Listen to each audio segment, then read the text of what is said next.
Men nikoh vaqtida kuyov bolalarga aytaman. Hozir sizga bir odamni qizini nikohlab beraman. Men aytmaymanki, bir otani, bir onani sizga omonati deb. Bu Allohning omonati.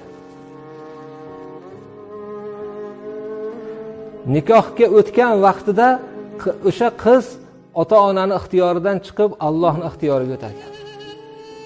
Alloh bunga omonat berar ekan. Qani bunga xiyonat qilingchi.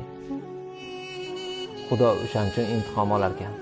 O'shan uchun xotiniga zulm qilgan odamning bolasi fosiq bo'lar ekan. Tushundingizmi? Xudoning omonatligi uchun. Xudo taolo omonatga xiyonat qilganni kechirmas ekan.